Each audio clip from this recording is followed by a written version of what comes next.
It was a crisp, windless afternoon when Aria first caught sight of the radio, a relic perched on a wooden shelf in her grandmother's dusty attic. She'd been exploring the old family home out of nostalgia, pulling aside moth-eaten blankets and rummaging through cardboard boxes that smelled of time. The attic's only window let in enough daylight to highlight dancing dust motes. A wave of memories from her childhood filled her, but the sight of that aged radio felt like an intrusion from an era she'd never known. Even at a glance, it was unusual: bulky dials, an oversized speaker grid, tarnished metal edges. The brand name was half worn off, something like Aerotone in faded letters. Curious, Aria brushed away cobwebs, revealing a rectangular control panel that seemed more intricate than typical mid-century models. Her grandmother never mentioned owning such a device, and no one else in the family had claimed it. Aria, always curious about antiques, decided to keep it. Maybe it still worked. She carted the radio home to her small apartment near the university where she was finishing her final year in journalism. That night, she placed it on a side table in her living room. At first, it refused to produce more than static. But the longer she fiddled with the dials, the more fascinated she became by its design. It was heavier than expected, the internal parts rattling faintly whenever she moved it. She surmised it might be broken beyond repair. Still, she wasn't ready to give up. Something about the radio tugged at her imagination. If it could speak of the past, what stories would it tell? Yet she had no inkling that this unassuming artifact would soon transmit more than dusty old music. It would pull her into a labyrinth of secrets long buried, bridging the gap between past tragedies and present reality. The unearthly signals she was about to hear would threaten her sanity and unravel quiet horrors her town had chosen to forget. Aria spent that first week using her free evenings to tinker with the radio's internals. She had limited electronics knowledge, mostly gleaned from do-it-yourself videos, but enough to open the back panel. Inside, she found a labyrinth of old wires, vacuum tubes, and an unusual mechanism she couldn't identify, some kind of metal cylinder etched with faint runes. Odd. She carefully cleaned and reassembled everything, though she doubted it would help. Finally, on a quiet Sunday night, she plugged the radio into a converter to handle its archaic power rating. At first, the device crackled to life with faint static. Turning the dial produced occasional whines or bursts of garbled noise, typical for an old unit. She tried to find local stations, only faint modern signals. Then something strange occurred. The static shifted to a soft crackling reminiscent of an AM broadcast from another time. She froze. Within that hiss, she caught a faint voice, as if broadcast from miles away. The voice was warbled but old-fashioned in tone. Accident near Willow Street, the year's approach, all lost. The message dissolved into static. Aria leaned closer, goosebumps prickling her arms. This wasn't a normal station. Twisting the dial gently, she managed another snippet. The date is March 7th, 1976, reporting on. Then it vanished. The hair on her neck stood on end. 1976? A rational part of her insisted it must be a replay from some historical station, or maybe a glitch streaming an archived broadcast. But the voice had an immediacy, as if it were live. She couldn't replicate the signal by retuning. Each subsequent attempt yielded only static or faint modern stations. She tried again the next night, nothing. But that single, eerie snippet refused to leave her thoughts. She mentioned it casually to her friend Eloise, a fellow journalism student. Eloise teased her about ghost transmissions, half joking about a lost frequency stuck in time. But she also egged Aria on: if it's real, you must investigate. This could be your big story. Aria laughed, uncertain if there was any real story. Still, her curiosity was lit. 3 nights later, she tried again. She was almost ready to stop when the static parted. Replaced by an older-sounding radio announcer, disastrous fire in the Hawthorne building. Casualties unclear. This is WKDN Evening News. April 22nd, 1958, the broadcast faltered. Then resumed, 8 missing, rescue efforts continue. Then it cut out abruptly. Aria's jaw dropped. This time the date was 1958, referencing a local building that had indeed burned down that year. She'd read about it in city archives. But how was an old radio station from 1958 broadcasting now? Adrenaline surging. She recorded the snippet on her phone. The phenomenon repeated a few minutes later with a different fragment, a woman's voice delivering local news about a mayor's re-election campaign from the same era. The static warbled. Time references swirling. Then it was gone. She tried retuning, but the station vanished. Staring at her phone playback, she confirmed the voices were real, grainy. Yes, but comprehensible. In the morning, she scoured local historical records, verifying the events. Indeed, April 22nd, 1958 was the date of the Hawthorne building fire. The radio had recited real news from that day. The improbable truth sank in. The radio was receiving signals from the past. Could these broadcasts be echoes stuck in the ether? Or something more supernatural? Aria felt more excited than frightened, determined to glean more content. Perhaps if she captured enough, she might publish a feature on this bizarre phenomenon. But caution nagged at her. Suppose these transmissions contain more than historical bulletins. What if they carried personal secrets or tragedies best left buried? The next night, that caution would prove justified. A few nights later, the radio opened up around midnight with a sharper signal than before. Aria listened tensely. Phone ready. At first, it seemed like a 1960s local talk show. The old Willow Street controversy, land forcibly purchased, some speak of foul play. Then it jumped to a 1970s broadcast describing an unsolved disappearance of 2 children near the river in 1974. The layering of times made no sense linearly. She recorded everything, chills prickling her skin. The anchor's tone was urgent, as if reporting live, referencing dates and addresses that matched real city locations. Then a new voice replaced it. A woman's voice, faint and trembling, overshadowed by static. They took him away. The Harrington House, locked doors, no one believed me. He died alone. Please, if you hear this, come. The date, oh God. The date is, the transmission cut off abruptly. Aria shuddered. This was no typical newscast. More like a desperate plea. Who was she? The name Harrington House rang no immediate bell. Searching online, Aria found a record of a Harrington House psychiatric facility closed decades ago. This was getting far beyond historical bulletins. Eloise came to Aria's apartment to hear the recordings firsthand. Hearing the voices' raw desperation unsettled her.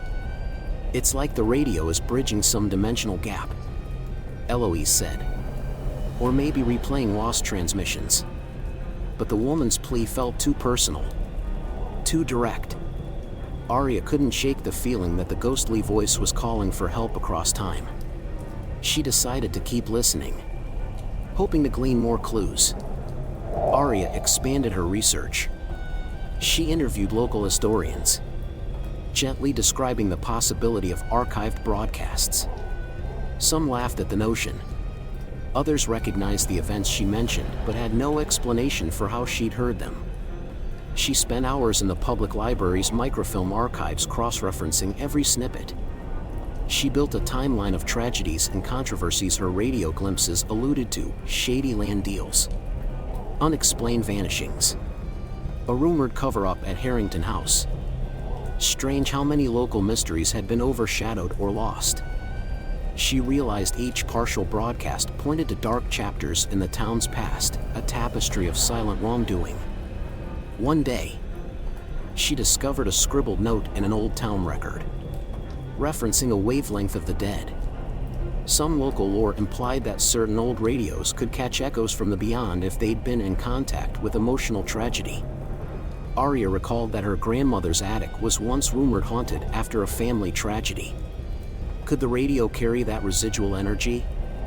As she pieced these puzzle bits together, she felt an unspoken dread.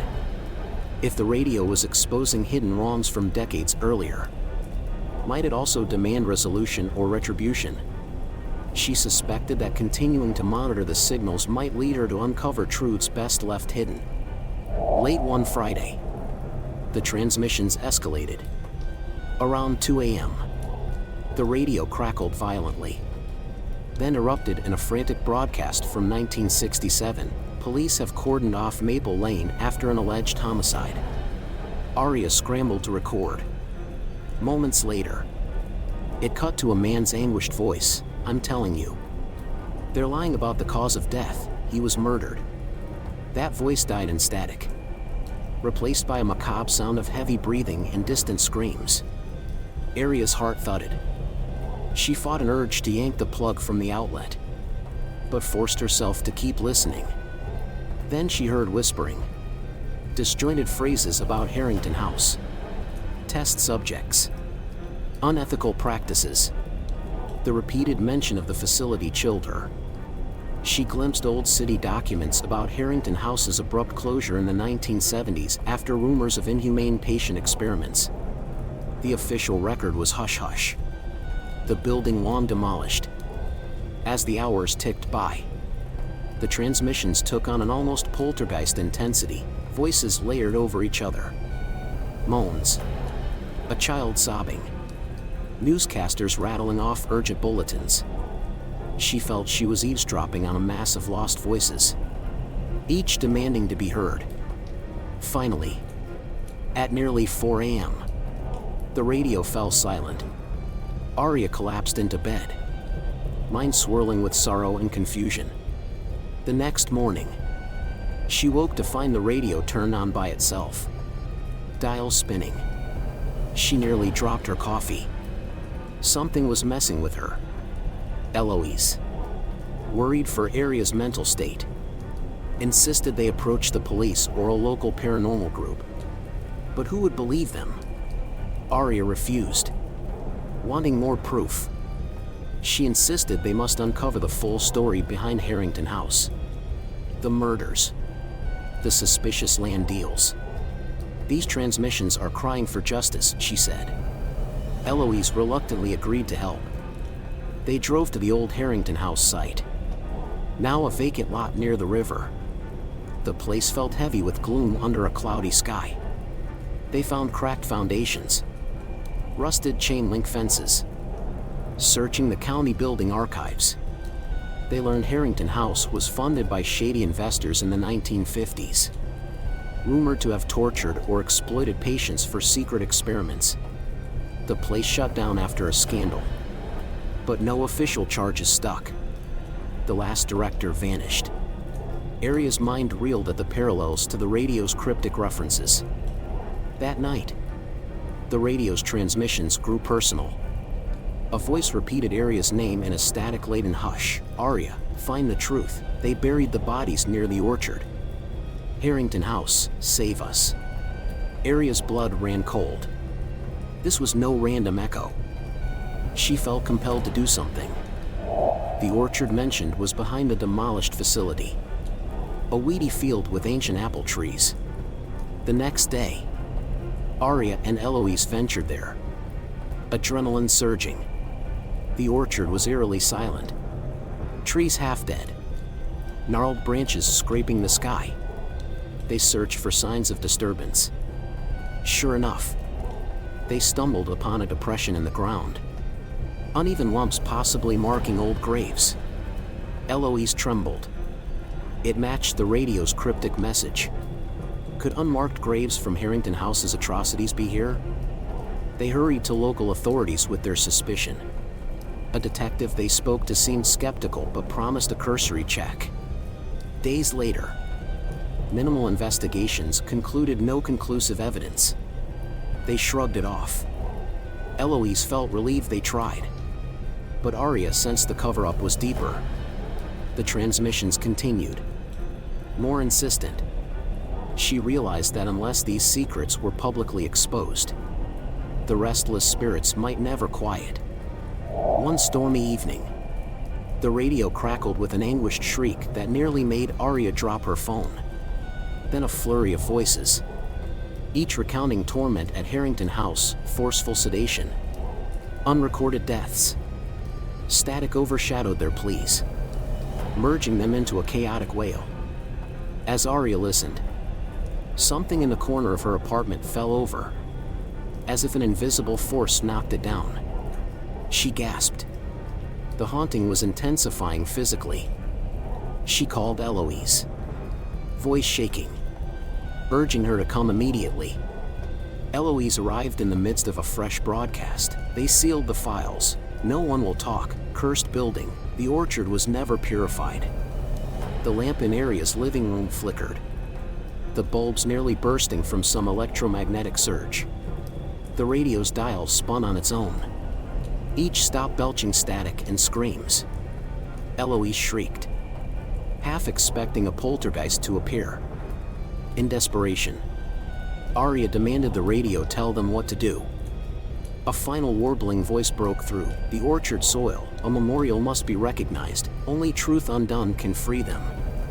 Then it faded, the device falling silent. They realized the only way to appease these tortured echoes was to publicly reveal the truth of Harrington House, ensuring the orchard was recognized as a grave site. The living must honor the dead, or the transmissions would keep tormenting the present. Taking a journalistic leap, Aria wrote a comprehensive article detailing the rumors. The orchard, references to Harrington House experiments, official hush-ups, even her radio experiences. She had no illusions that mainstream media might laugh off talk of a haunted radio. So she shaped the piece around historical facts, newly discovered testimonies from old newspapers, hints of the orchard's role as a clandestine burial. She posted it online on a local investigative blog. The article gained traction. People demanded a proper exhumation of the orchard site, or at least a thorough forensics check. Some local officials scoffed, but public pressure mounted. Grassroots groups formed, calling for an official memorial if remains were found. For a moment, it seemed progress was possible. Aria and Eloise felt a glimmer of relief, imagining they'd done enough to quell the radio's anguished transmissions. But the radio remained silent for days, a calm before a possible storm. A week later, in the stillness of early morning, the radio erupted in the loudest, clearest broadcast yet. Aria jolted awake to an unearthly wail echoing through her apartment. She raced to the living room. Eloise, who was sleeping over, cowered by the couch, hands over her ears. The radio's voice overcame the static. You have awakened them. The orchard will be disturbed. Truth uncovered. But someone must bear the cost for disturbing the veil. The voice shifted into a chorus of moans. We demanded justice. We demanded release. Now the living have called us forth. One must cross with us. The windows rattled as if from a gale. Aria's overhead lights surging bright, then shattering. She and Eloise screamed. Glass raining down. The radio dial glowed a sickly green. A final whisper, thank you, Aria. We are free. Farewell. Then an ear-splitting crack, the radio shorted out. Sparks flying. Everything fell dark. Silence reigned, except for Eloise's ragged breathing. Aria trembled, a sense of relief and terror colliding. Something about one must cross with us echoed ominously in her mind. In the aftermath, the local authorities, prodded by public outcry, excavated a portion of the orchard. Partial remains were found. The story made regional headlines, confirming a sinister cover-up decades old. Harrington House's victims finally gained recognition. A small memorial erected at the orchard's edge. Aria felt gratified, believing the tortured voices were, at last, at peace. Then came the cost. One evening, Eloise vanished without a trace. No goodbye note. Phone left behind. Apartment door locked from inside. It was as if she dissolved into thin air. Authorities found no sign of kidnapping or foul play. Shock paralyzed Aria, her closest friend. Simply gone. She recalled the radio's final statement, "One must cross with us." Perhaps the unsettled spirits demanded a living soul as an offering, or some cosmic balance exacted a toll for rewriting the past. Aria's tears were unstoppable. She rummaged through her apartment for the radio, intending to demand Eloise return it. But it lay in pieces, irreparably fused. No sign of life. She tried contacting those ephemeral transmissions from the beyond. Nothing. Silence. The orchard's memorial stood, the public praising her article. But Eloise's disappearance overshadowed any sense of victory. Was Eloise truly taken by those voices? Or was it simply an unrelated tragedy? Aria spiraled into grief, haunted by guilt. Each day, she combed the orchard, calling Eloise's name, praying for some sign of her. None emerged. The orchard felt colder, an unwelcoming hush in the wind. The radio, dead. The transmissions, ended. Yet late at night, in her darkest hours, Aria swore she heard faint static in her dreams. A single voice that might be Eloise's, murmuring from some distant realm. "Aria, I'm here." She'd jerk awake, tears on her cheeks. Months later, the orchard memorial plaque was dedicated. Aria attended, hollow-eyed. The newscasters ironically broadcast live from the site, praising how the past wrongdoing was finally acknowledged. People thanked Aria for her investigative bravery. She stood alone, numb. As the crowd dispersed, she glimpsed a flicker near the orchard's far edge, a silhouette in the twilight that resembled Eloise. Heart pounding, she dashed to it, but found only swirling leaves. Returning home that evening, Aria found a single piece of broken plastic from the radio on her coffee table. She had discarded the radio's remnants weeks ago. So how had this piece returned? Stuck to it was a small slip of paper reading, "Payment was due." She collapsed to her knees, trembling at the final, crushing realization. The spirits she'd released took Eloise as their toll, leaving Aria alone with the knowledge that her pursuit of hidden truths had exacted a horrific cost. The Orchard Memorial stands as a testament to a town's once buried secrets, while Aria lives on, permanently marked by the night she listened to an impossible radio station bridging past and present. She found justice for the forgotten victims. Yes, but in the silent static that remains, she's forever haunted by the echo of Eloise's fate and the cursed radio's final message, that no truth is ever unearthed without a terrible price.